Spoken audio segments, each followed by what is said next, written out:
मूद मंगल में संत समाज, धर्मानुरागी भक्त सज्जनों,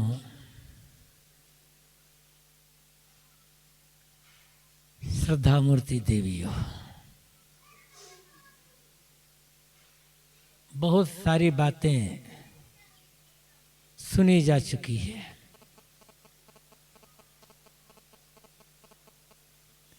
जितना हम सुन चुके हैं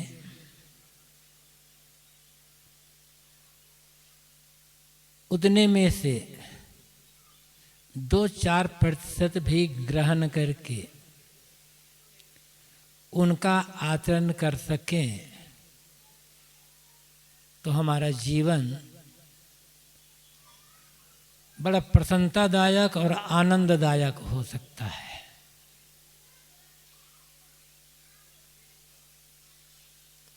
धर्म के नाम पर हम बहुत कुछ करते हैं। जीवन निर्वाह के लिए,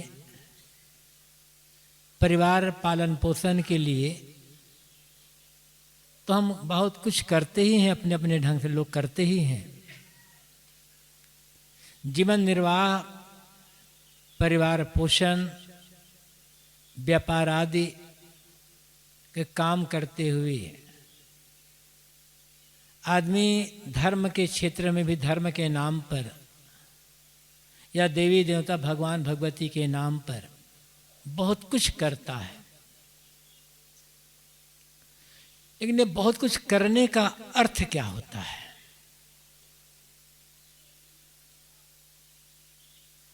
क्यों हम करते हैं?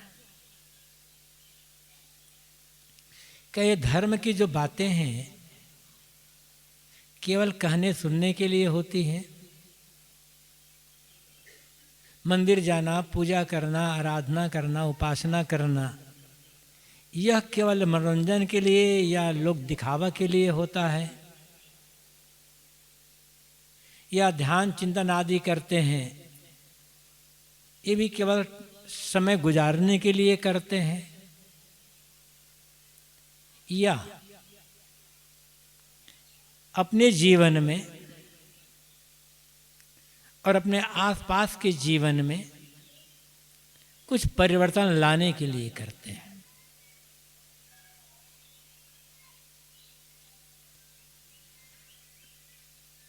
लोग मिलते हैं, उनमें से अनेक लोग शिकायत करते हैं कि महाराज जमाना बड़ा खराब आ गया है, सब कुछ बिगड़ता चला जा रहा है। उनकी बातें सुननी पड़ती है। मैं उनसे यही निवेदन करता हूँ, जमाना बहुत खराब आ गया है, सब कुछ बिगड़ता जा रहा है, क्या ये शिकायत करने से या करते रहने से जमाना सुधर जाएगा? सोचना यह है कि जो जमाना बिगड़ा हुआ है, हम उस जमाने को बिगाड़ने में सहयोग कर रहे हैं या सुधारने में सहयोग कर रहे हैं?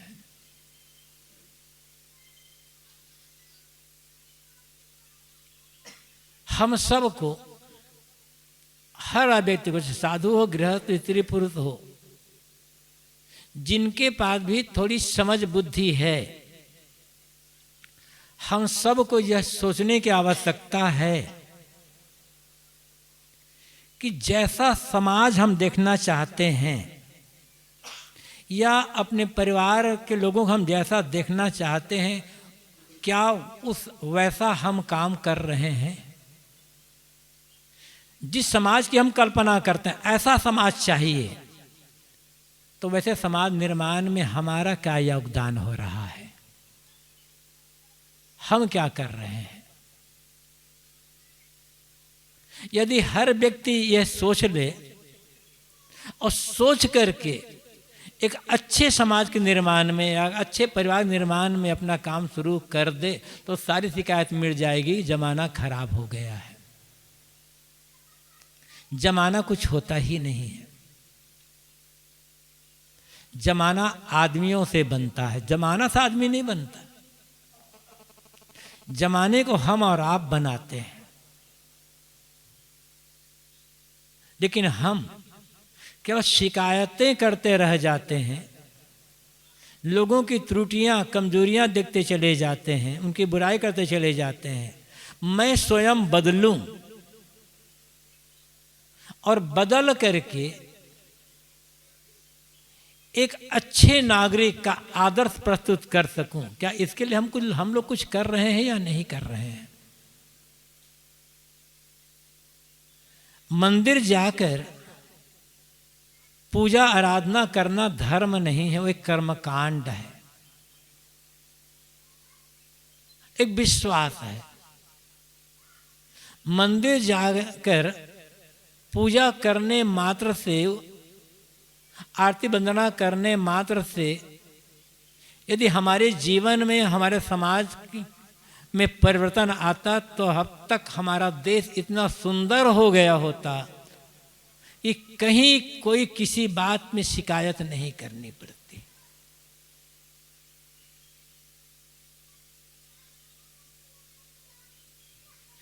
हमारे देश में गली गली में देवता है, गली गली में भगवान को, गली गली में मंदिर है, और हम बड़े गर्व के साथ कहते हैं हमारा देश धर्म प्रधान देश है और हम उस धर्म के निवासी हैं, उस देश के निवासी हैं।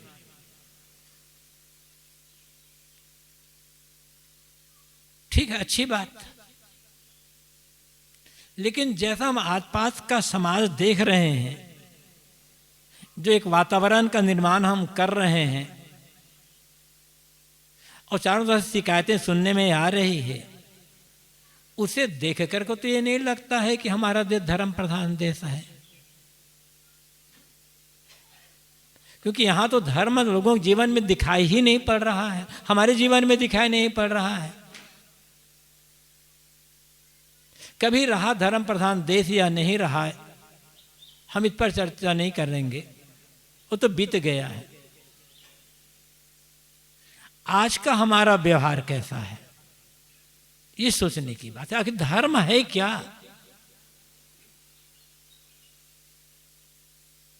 और केवल धर्म धर्म चिल्लाने से, धर्म का नाम रटने मात्र से हम धार्मिक हो जाएंगे या कुछ उसके लिए हमें करना पड़ेगा? इतनी अराजकता है, इतना पता नहीं क्या क्या है। आप सब अच्छी तरह जानते हैं, आप अखबार पढ़ते हैं, टीवी देखते हैं, हम तो लोगों से सुन लेते हैं बस। धर्म उतरता हुआ जीवन में दिखाई तो नहीं पड़ता है। मैंने पढ़ा था कहीं पर, अब कितना सच है कितना झूठ है मैं नहीं जानता, क्योंकि वहां मैं गया नहीं हूं। लिखने वाले ने कितना बढ़ा कर लिखा या क्या सच लिखा, वो तो लिखने वाला जानेगा। लेकिन मैंने पढ़ा, अब पढ़ करके तब उस सोचने के लिए मन किया। नीदरलैंड एक ऐसा देश है जहां कोई मंदिर मस्जिद गिरजा गुरुद्वारा नहीं है, जहां के लिए कहा जाता है वहां नास्तिक है, लेकिन वहां पुलिस भी नहीं है। तो धर्म तो वहां है ना। फिर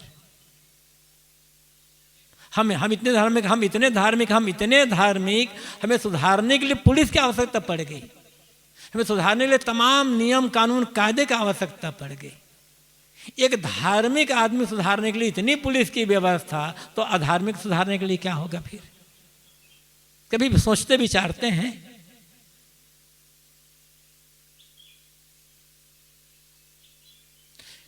आखिर पुलिस की आवश्यकता क्यों पड़ी? क्योंकि हम बिगड़ गए हैं। फिर भी हम मानते हैं हम धार्मिक हैं, हम पुजारी हैं, भगवान के भगत हैं। बातें समझ में तो नहीं आती है। सदुर कबीर की एक पंक्ति कहूंगा, उस पर थोड़ी चर्चा, ये जो चर्चा उस पर लेकर के, बड़ा सरल ढंग से सदगुरु कबीर ने कहा है। पूरा पद कह देता हूं, सुना होगा आप लोगों ने, लेकिन चर्चा एक दो पंक्ति पर ही होगी। सदगुरु शरणे जाए के तामत त्यागिए, भला बुरा कही जाए तो उठ नहीं लागिए। उठ लागे सो रार, रार महान नीच है। जही घट उपजे क्रोध सोई घट मीच है।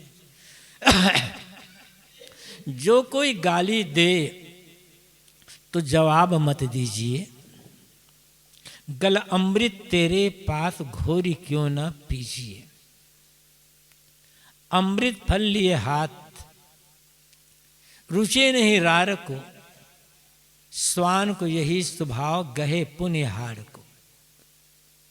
जाकर जौन स्वभाव छूटे नहीं जीव सो, निम्न मीठा होए सिंचे गुड़ घीव सो। माला तेरे हाथ, कतरनी कांख में। आग बुझी मत जान दबी है राख में। कहा भय है बात, कहे तेरे पीव को। ऊपर की सब बात फले तेरे जीव को। कहे कबीर पुकार समुझ मन भावना। हंस गए सतलोक बहुरी नहीं आवना। पहली पंक्ति हम लोगों के लिए एक इतने को समझ लें तो पर्याप्त है। सदगुरु शरणे जाए के तामत त्यागिए। सदगुरु कबीर कहते हैं तुम सदगुरु की शरण में चले गए हो, तुम मानते कि हम भगवान की शरण में हैं, हम धर्म का काम करते हैं, हम पुजारी हैं, हम भक्त हैं, हम सत्संगी हैं, हम साधक हैं, हम बहुत कुछ करते हैं। इसकी कसौटी है अंदर के तामस का त्याग हो जाना। तामस अंधकार, तामस उत्तेजना, तामस क्रोध, तामस आग जलन। यदि भीतर मन की जलन मिट जाए और दूसरों से उत्तेजना पूर्वक बात व्यवहार करना बंद हो जाए, ईर्ष्या और द्वेष की आग मिट जाए, नफरत घृणा की आग बुझ जाए, तब समझना कि हाँ अब मैं गुरु की शरण में, भगवान की शरण में, सत्संग शरण में गया हूँ। अब भक्ति, धर्म और पूजा मेरे जीवन में उतरने लगे हैं। ये कसौटी है हमारे लिए। हमारा मन जल रहा है तो जहाँ जाएंगे वहाँ भी लोगों के मन को जलाने का ही काम करें। हमारे ऐसा कुछ बात करेंगे, ऐसा कुछ काम करेंगे, ऐसा कुछ होगा कि लोगों के भीतर भी आग ही जलेगी। इसी आग को तो बुझाना होगा। और धर्म का अर्थ क्या होता है? यदि किसी के लिए भी, किसी को कोई आदमी गलत है, एकदम गलत है, वो दिन रात गलत काम कर रहा है, उसके लिए भी हमारे मन में यदि घृणा आई तो हम धर्म को समझ नहीं सके। क्योंकि हम घृणा, पहले तो हमारा मन गलत होगा तभी घृणा आएगी, और जितना हम घृणा करेंगे उतने ही हमारा मन और गलत हो जाएगा। और गलत मन बना करके क्या पूजा होगी, क्या भक्ति होगी, क्या धर्म की आराधना होगी, क्या हम भगवान को समझ सकेंगे? वो गलत है, हम उसे सुधार भी नहीं सकते, लेकिन उसके लिए करुणा तो कर सकते हैं ना, उसके लिए हित कामना तो कर सकते हैं कि यह आदमी अपने गलत रास्ते को, गलत कर्मों को छोड़कर सन्मार्ग में लग जाए, सेवा में लग जाए, एक अच्छा व्यक्ति बन जाए। इतना भी हम नहीं सोच पा रहे हैं तो हमने धर्म, भक्ति, भगवान को या गुरु को समझा ही कहाँ है? फिर हम सबका सुधार नहीं कर सकते, कोई नहीं कर सका, या तो कोई कर नहीं सकेगा। सबसे पहले तो हमें सुधार अपना करना होगा ना, और हम बदलेंगे युग बदलेगा, हम सुधरेंगे युग सुधरेगा, ये तो सुना ही है नारा। एक देखना है साहब की कसौटी है, इतने दिन से लगे हो भक्ति धर्म सत्संग सा पता नहीं कहाँ कहाँ, इतने से पूजा आदि सब कुछ कर रहे हो, अंदर का तामस दूर हुआ है या नहीं हुआ है? उत्तेजना शांत हुई है नहीं? चाहे उत्तेजना किसी प्रकार की उत्तेजना हो, चाहे काम की उत्तेजना हो, क्रोध की उत्तेजना हो, लोभ मोह की उत्तेजना हो, ईर्षा द्वेष की उत्तेजना, उत्तेजना तो उत्तेजना, क्योंकि उत्तेजना का अर्थ है भीतर की आग ज्यों की त्यों बनी हुई है। ऐसे इसी पद में से सदगुरु कबीर ने कहा ना, कहा भय है बात, साहब ने कहा है कि आग बुझी मत जान दबी है राख में। ऊपर ऊपर सब बढ़िया बन रहा है, लेकिन आग तो अंदर दबी हुई है। एक हवा का झोंका आता है, बस आग धधक पड़ती है।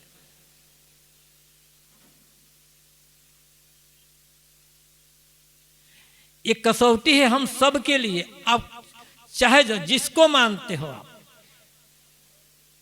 जिस गुरु को मानते हो, जिस भगवान को, जिस देवता को मानते हो, किसी गुरु किसी भगवान को नहीं मानते, मनुष्यता को तो मानते हैं ना, नैतिकता ईमानदारी सदाचार को तो मानते हैं ना। और भीतर आग जल रही है तो क्या हम नैतिक हो सकते हैं? नैतिकता पूर्ण ईमानदारी पूर्ण काम कर सकते हैं?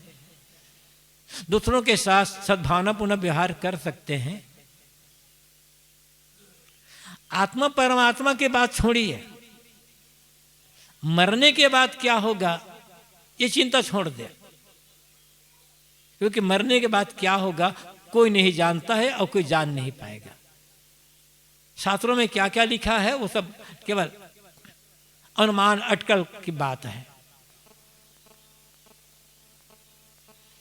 चिंता हमें होनी चाहिए कि मरने के पहले क्या हो, मरने के पहले क्या होना चाहिए और उसके लिए हम क्या कर सकते हैं। इस सदगुरु कबीर कहते हैं, सदगुरु शरणे जाए के तामस त्यागी है।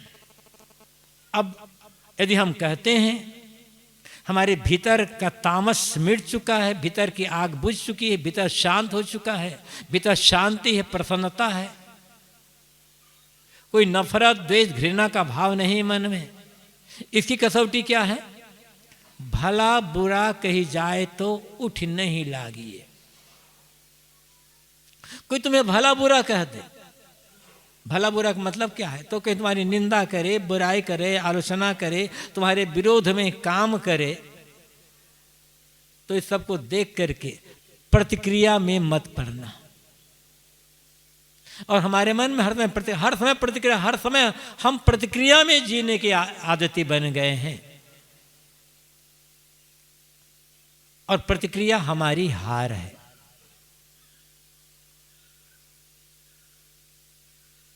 ये प्रतिक्रिया का मिटना, ये हमारी जीत होगी, ये हमारी भक्ति और पूजा का फल होगा। प्रतिक्रिया रहित होना। किस किस को आप जवाब दोगे? श्री पलटू साहब अयोध्या में एक बहुत अच्छे साधना परायण संत हुए हैं। उन्होंने एक बड़ी अच्छी बात कही, बिल्कुल एकदम व्यवहारिक। पलटू हमसे लड़न को आवे सब संसार, वे बोले मैं चुप रहूं सहजे जावे हार। वे बोलते हैं मैं चुप रह जाता, तो कब तक बोलेगा, कब तक गाली देगा, हार कर चले जाते हैं। क्या ये काम हम लोग नहीं कर सकते? लेकिन हम तत्काल प्रतिक्रिया में पढ़ते हैं। वो एक गाली देगा तो हम 10 गाली देगा, वो थोड़ा गलत करेगा तो हम पता नहीं क्या क्या गलत करेंगे। साहब कहते हैं भला बुरा कही जाए तो उठ नहीं लागिए। कोई तुम्हें भला बुरा कह दे, तुम्हारे विरोध में डटा है, फिर भी प्रतिक्रिया मत पड़ो। अधिक हो सकता है तो कानून का, न्याय का, पंचायत का सहारा लो, लेकिन लड़ लड़ करके आज तक शांति किसी को नहीं मिली है। झुकना पड़ता है, सहना पड़ता है, यही रास्ता है। बिना सहन किए हम धर्म, भक्ति, पूजा का काम नहीं कर सकते। पूजा का अर्थ ही होता है, वो कहीं दिया जला दिए, कहीं कुछ और कर दिए, कहीं मन किसी मूर्ति के सामने फूल फल रख दिए, प्रसाद रख दिए, हाथ जोड़ लिए, वंदना कर लिए, माला पहना दिए, ये पूजा नहीं है। मैंने कहा ये सब कर्मकांड है। अच्छा है जो कोई करता, अच्छा है। पूजा का अर्थ है अंदर मन की कड़ुता का, कठोरता का और क्रूरता का मिटते चले जाना, मन का अधिक से अधिक सरल, कोमल, विनम्र और निश्चल होते जाना, ये पूजा का फल होना चाहिए, ये धर्म का फल होना चाहिए। और मन तो वैसे वैसे कुटिल है हमारा मन, और कुटिल मन से उस परम शांति का, परम आनंद का हम अनुभव तो नहीं कर सकते। प्रश्न उपनिषद में ऋषि प्रहलाद ने जिज्ञासुओं के प्रश्नों का उत्तर देते हुए एक बहुत बढ़िया बात कही है। तेषां मसो विरजो ब्रह्मलोको न एसु जीवहम नृतम न मायाश्चित। निर्मल ब्रह्मलोक उसके लिए है जिसके मन में कुटिलता नहीं है, छल कपट नहीं है और झूठाई नहीं है। ये मन की कुटिलता, छल कपट और झूठाई का मिट जाना, यही भक्ति, धर्म, पूजा का फल होना चाहिए। अब मन में कोई कुटिलता नहीं है, कोई झूठाई नहीं है, छल कपट नहीं है, तो क्लेश कहाँ है, झगड़ा कहाँ है, द्वेष कहाँ होगा, ईर्ष्या कैसे होगा, प्रतिक्रिया में कैसे होगा? फिर तो शांति शांति। हम शांत रहेंगे, सामने वाला भी शांत रह जाएगा। यही काम करना है हमको।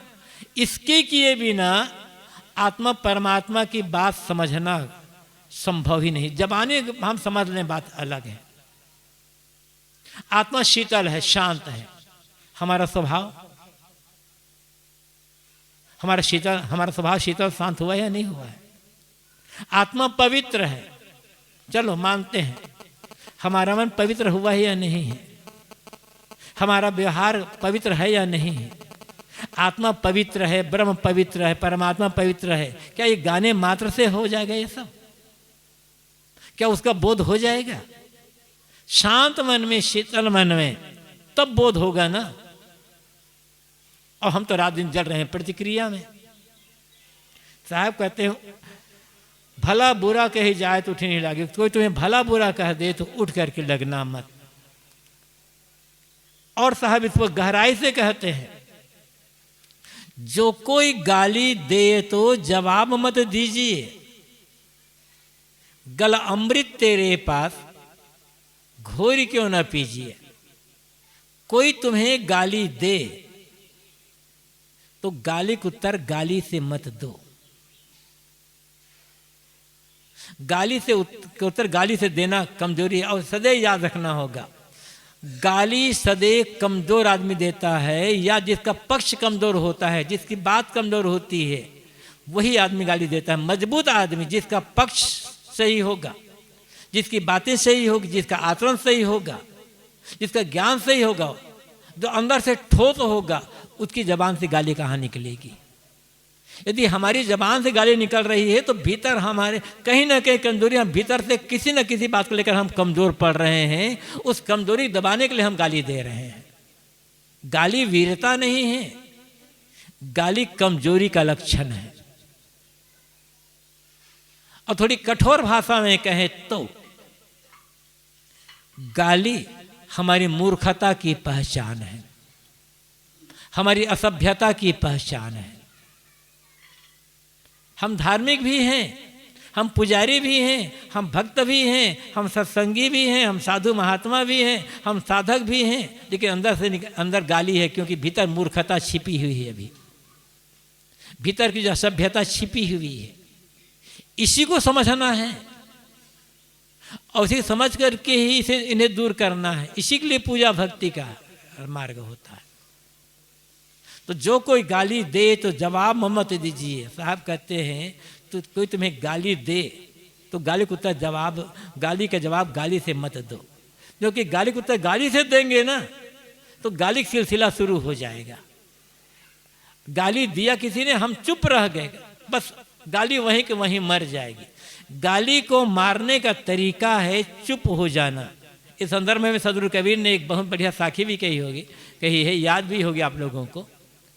आवत गाली एक है, पलटत हो या अनेक, कहीं कबीर न पलटिए वही एक की एक। गाली जब आती है तो अकेले ही आती है, पलट दो तो अनेक गुना बढ़ जाते। साहब कहते हैं पलटो मत, एक की एक ही रह जाएगी, गाली मर जाएगी। गल अमृत तेरे पास घोरी क्यों न पीजिए। साहब कहते हैं तुम्हारे गले में मीठी वाणी का अमृत है, उस मीठी वाणी का अमृत को घोल कर पीते क्यों नहीं हो और लोगों को पिलाते क्यों नहीं हो। अमृत की बड़ी चर्चा आती है कि अमृत जो पी लेता है वह अमर हो जाता है। ऐसा अमृत केवल किताबों में लिखा हुआ है, कहीं है नहीं। अमृत हर आदमी के पास है।